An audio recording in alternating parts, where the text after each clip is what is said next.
വളരെ വേദനാജനകമായിട്ടുള്ള സംഭവമാണ്. പ്രത്യേകിച്ച് കുഞ്ഞുങ്ങളെ സംബന്ധിച്ചിടത്തോളം നമുക്ക് സഹിക്കാൻ കഴിയുന്ന ഒന്നല്ല. നിരന്തരമായി SITയിലെ സൂപ്രണ്ടുമായിട്ട് ഞാൻ ആശയവിനിമയം നടത്തിയിരുന്നു. ഇന്നലെ രാത്രി പുലർച്ചയോടടുത്താണ് ഇത് ഉണ്ടായിട്ടുള്ളത്. അപ്പോൾ നമുക്ക് വൈദ്യശാസ്ത്രത്തിന് സാധ്യമായിട്ടുള്ളതെല്ലാം ചെയ്തിട്ടുണ്ട് എന്നുള്ളതാണ് ഡോക്ടേഴ്സ് പറഞ്ഞത്. അതിനു വേണ്ടിയിട്ടെല്ലാം ചെയ്യും എന്നുള്ളതാണ് പറഞ്ഞത്. വൈദ്യശാസ്ത്രത്തിന് സാധ്യമായിട്ടുള്ളതെല്ലാം ചെയ്തു എന്നുള്ളതാണ് ഡോക്ടേഴ്സ് പറഞ്ഞിട്ടുള്ളത്. ഇതിൽ വളരെ പ്രധാനപ്പെട്ട കാര്യം, നമുക്ക് പേവിഷബാധയ്ക്കെതിരെ ഉള്ള ഒരു ഡോഗ് ബൈറ്റോ ക്യാറ്റ് ബൈറ്റോ മറ്റ് മൃഗങ്ങളുടെ കടി ഏൽക്കുമ്പോൾ വൈദ്യശാസ്ത്രത്തിലുള്ള പ്രതിരോധ മാർഗം വാക്സിനാണ്. വാക്സിനും ഇമ്മ്യൂണോഗ്ലോബുലിനുമാണ്. മറ്റൊരു മാർഗം കണ്ടുപിടിക്കപ്പെട്ടിട്ടില്ല. അപ്പോൾ അത് മാത്രമാണ് നമ്മുടെ മാർഗം. ഇപ്പോൾ ഉദാഹരണം പറഞ്ഞാൽ ജനുവരി മുതൽ മാർച്ച് വരെ നമ്മുടെ സർക്കാർ ആശുപത്രികളിലൂടെ വിതരണം ചെയ്ത വയൽ, ഒരു കുപ്പി, ആ ഒരു വയൽ എത്ര വയൽ വാക്സിൻ? 1,69,000 പരം വയലുകൾ, കുപ്പി, അത്രയും ബോട്ടിലാണ് വാക്സിനാണ് ഈ 3 മാസം നമ്മൾ സർക്കാർ ആശുപത്രികളിലൂടെ അത്രയും ബോട്ടിലുകളിലെ മരുന്നാണ് കൊടുത്തിട്ടുള്ളത്, വാക്സിനാണ് ഉപയോഗിച്ചിട്ടുള്ളത്. അതായത് ഒരു 1 ml മതിയാകും. അപ്പോൾ 0.1 ml ഉപയോഗിക്കുമ്പോൾ ഒരു വയലിലെ വാക്സിൻ ഒന്നിൽ കൂടുതൽ ആളുകൾക്ക് ഉപയോഗിക്കാം. ചില ബോട്ടിലിൻ്റെ ക്വാണ്ടിറ്റി അനുസരിച്ച് ചിലപ്പോൾ 2-3 പേർക്ക് ഉപയോഗിക്കാം, ചിലപ്പോൾ 5 പേർക്ക് വരെ ഉപയോഗിക്കാം. അതിൻ്റെ ക്വാണ്ടിറ്റി അനുസരിച്ചാണ്. ഇമ്മ്യൂണോഗ്ലോബുലിൻ കൊടുക്കുന്നത് ടൈപ്പ് 3 വൂണ്ടിലാണ്, കാറ്റഗറി 3 വൂണ്ടിലാണ്. 69,000 പരം വയൽ ഇമ്മ്യൂണോഗ്ലോബുലിൻ നമ്മൾ കൊടുത്തിട്ടുണ്ട്. അപ്പോൾ ഇത്രയും ക്യാറ്റ് ബൈറ്റോ ഡോഗ് ബൈറ്റോ മറ്റ് ആനിമൽ ബൈറ്റോ ഉണ്ടായിട്ടുണ്ട് എന്നുള്ളത് വേണം നമുക്ക് കാണാനായിട്ടുള്ളത്. ഇവരെല്ലാം തന്നെ വാക്സിൻ എടുത്തിട്ടുണ്ട്. ഈ വയലിൻ്റെ എണ്ണം ഒരു വയലിന് ഒരാൾക്കല്ല, അതിൽ കൂടുതൽ ആളുകൾക്ക് എടുക്കാൻ കഴിയും.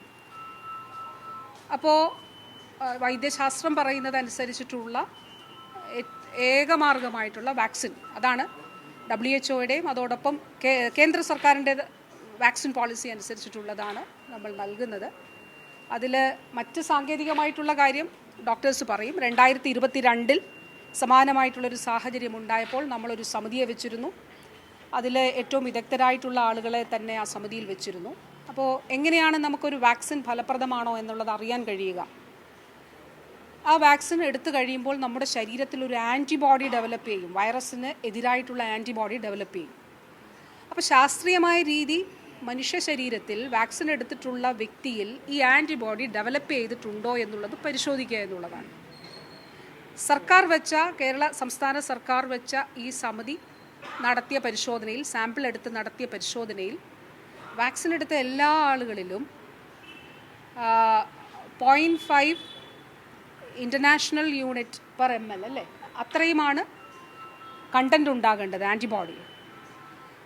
അതിൽ കൂടുതൽ ആൻറ്റിബോഡി ഉള്ളതായിട്ടാണ് കണ്ടെത്തിയിട്ടുള്ളത്. അതായത് വാക്സിൻ എടുത്ത എല്ലാവരിലും ആൻറ്റിബോഡി ഡെവലപ്പ് ചെയ്തിട്ടുണ്ട് എന്നുള്ളതാണ്.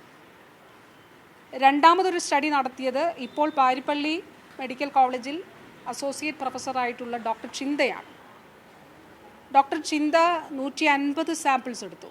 ആ 150 സാമ്പിളുകളും 150 പേരിലെ സാമ്പിൾ എടുത്ത് പരിശോധിച്ചപ്പോഴും ഈ 5 വർഷത്തിനുള്ളിൽ വാക്സിൻ എടുത്തവരിൽ 2024 ആ സ്റ്റഡി പബ്ലിഷ് ചെയ്തത് 100%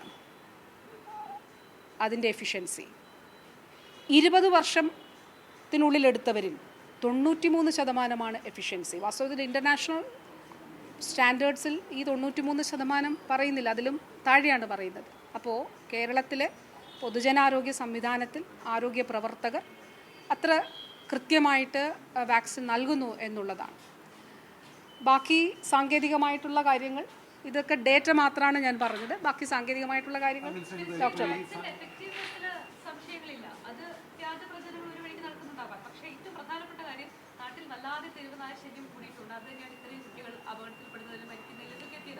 LSTD വകുപ്പുമായി ആരോഗ്യവകുപ്പ് എന്താണ് ഇക്കാര്യത്തിൽ സംസാരിച്ചിട്ടുള്ളത്? ഇത് സ്വാഭാവികമായ ആരോഗ്യവകുപ്പിന്റെ ചികിത്സയിലേക്ക് വരുന്ന കാര്യങ്ങളാണ്.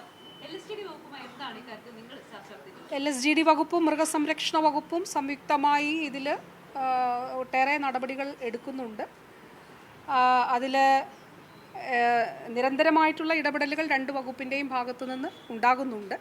ആരോഗ്യ വകുപ്പിനെ സംബന്ധിച്ചിടത്തോളം ആരോഗ്യ വകുപ്പ് ചെയ്യുന്നത് ഇപ്പോൾ ഒരു ഉദാഹരണം പറഞ്ഞാൽ 10 വർഷം മുൻപ് 2011 KMCL വഴി 4 കോടി രൂപയുടെ വാക്സിനാണ് നമ്മൾ പ്രൊക്യൂർ ചെയ്തിരുന്നത്.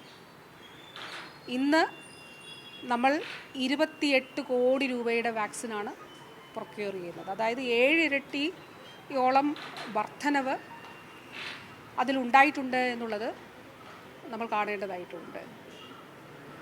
അപ്പോൾ അത്രയും കൂടുതൽ ക്വാണ്ടിറ്റി നമ്മൾ പർച്ചേസ് ചെയ്യുന്നുണ്ട്. അപ്പം ആരോഗ്യവകുപ്പ് സാധ്യമായിട്ടുള്ള നമ്മുടെ വാക്സിൻ, ഇമ്മ്യൂണോഗ്ലോബുലിൻ ഇത് കൊടുക്കുന്നതിന് വേണ്ടി ശ്രമിക്കുന്നുണ്ട്.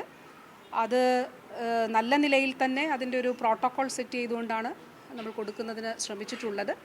റാബിസ് എലിമിനേഷനാണ് നമ്മുടെ ലക്ഷ്യം.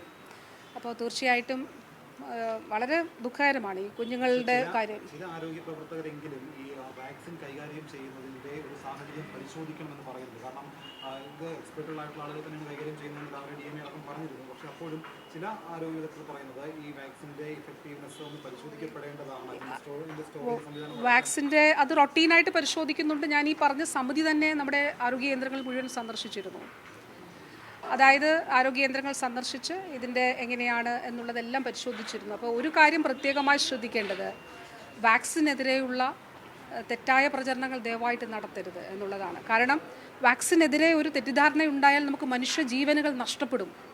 ഞാൻ പറഞ്ഞില്ല, ഇത്രയും വയലുകൾ വാക്സിൻ നമ്മൾ ഉപയോഗിച്ചു എന്ന് വെച്ചാൽ അതിനേക്കാളും ഒരു ഇരട്ടിയായി ഈ 3 മാസം നമുക്കൊരു 2,65,000 ബൈറ്റുകൾ ടോട്ടൽ ഉണ്ടായിട്ടുള്ളത്.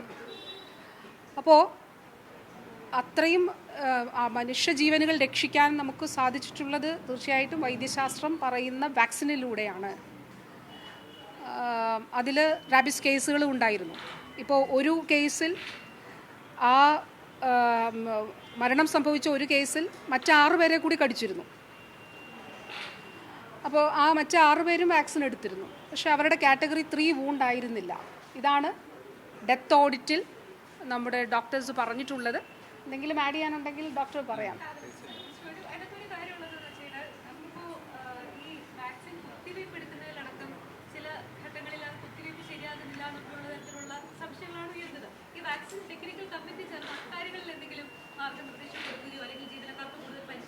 ട്രെയിനിങ് തുടർച്ചയായിട്ട് ട്രെയിനിങ് നടക്കുന്നുണ്ട്. എല്ലാവരും ട്രെയിൻഡ് ആയിരിക്കണം എന്നുള്ളതാണ്. എല്ലാ നഴ്സസും എല്ലാ ഡോക്ടേഴ്സും ട്രെയിൻഡ് ആയിരിക്കണം എന്നുള്ളതാണ്. അത് തുടർച്ചയായി, അത് ഇപ്പോൾ മാത്രമല്ല, കണ്ടിന്യൂസ് ആയിട്ടുള്ളൊരു തുടർച്ചയായിട്ടുള്ളൊരു പ്രവർത്തനമാണ്. അത് നടത്തണം എന്നുള്ളത്. അപ്പോൾ അതിൻ്റെ അടിസ്ഥാനത്തിലാണ്. അപ്പോൾ ദയവായി ഞാൻ പറയുന്നു, ദയവായി തെറ്റിദ്ധാരണ വരുത്തരുത്. ഞാൻ പറഞ്ഞില്ലേ, ഈ ഒരു വാക്സിൻ എഫിഷ്യൻ്റ് ആണോ, എങ്ങനെയാണ് പരിശോധിക്കുക? ഞാൻ പറഞ്ഞതാണ് അതിൻ്റെ മാർഗം. അതിൽ ആൻറ്റിബോഡി മനുഷ്യ ശരീരത്തിൽ ഉണ്ടോ എന്ന് പരിശോധിക്കുക. നമ്മൾ പരിശോധിച്ചിട്ടുണ്ടോ? ഉണ്ട്. കേരളത്തിൽ നടത്തിയ പരിശോധനയുടെ റിസൾട്ടാണ് ഞാൻ പറഞ്ഞത്. ഇനി ഒരു കാര്യം കൂടിയുണ്ട്, വാക്സിൻ ഗുണനിലവാരമുള്ളതാണോ? അത് നമ്മുടെ KMCL പ്രൊക്യൂർമെൻറ്റ് ഇങ്ങനെയാണ്. കേന്ദ്ര ആരോഗ്യ മന്ത്രാലയത്തിൻ്റെ കീഴിലുള്ള കസൗളിയിലെ സെൻട്രൽ ഡ്രഗ്സ് ലബോറട്ടറിയിൽ പരിശോധിച്ച വാക്സിനുകൾ മാത്രമേ, ഇപ്പോൾ ഒരു ബാച്ച് വാക്സിൻ ഇറക്കിയെന്ന് വിചാരിക്കുക, നമ്മളത് എടുക്കുന്നത് ആ ബാച്ച് വാക്സിൻ CDL, അതായത് കസോളിയിലെ കേന്ദ്ര മന്ത്രാലയത്തിന് കീഴിലുള്ള ലാബിൽ പരിശോധിച്ചതിന് ശേഷം മാത്രമേ ആ ബാച്ച് മാത്രമേ ഇവിടെ എടുക്കുകയുള്ളൂ. ഒരു ഉദാഹരണം പറഞ്ഞാൽ 2022 വീണ്ടും പരിശോധിക്കണം, ക്വാളിറ്റി പരിശോധിക്കണം. അപ്പോൾ ക്വാളിറ്റി സ്റ്റേറ്റ് പരിശോധിക്കാൻ കഴിയില്ല, നമുക്ക് അവിടെ മാത്രമേ പരിശോധിക്കാൻ കഴിയുള്ളൂ വാക്സിൻ്റെ.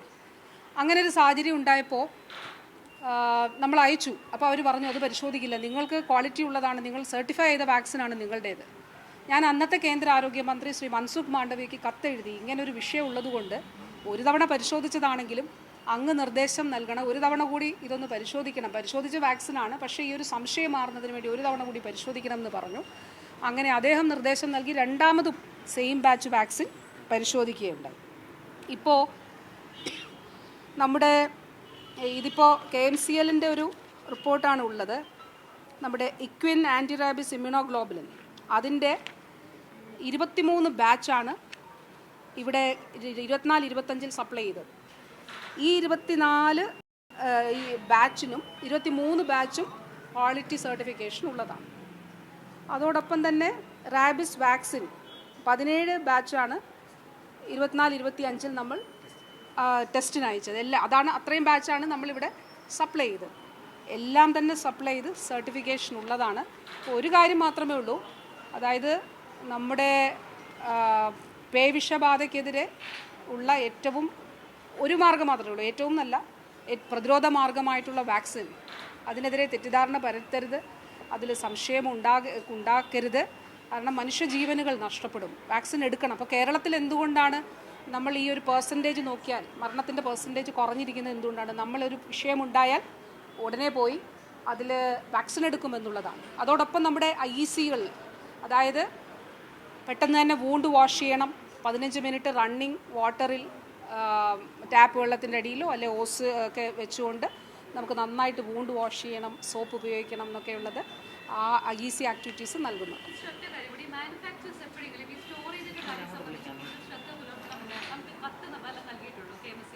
സർക്കാരിൻ്റെ അറിവിലില്ല അങ്ങനെ ഒരു കാര്യം നൽകിയിട്ടില്ല.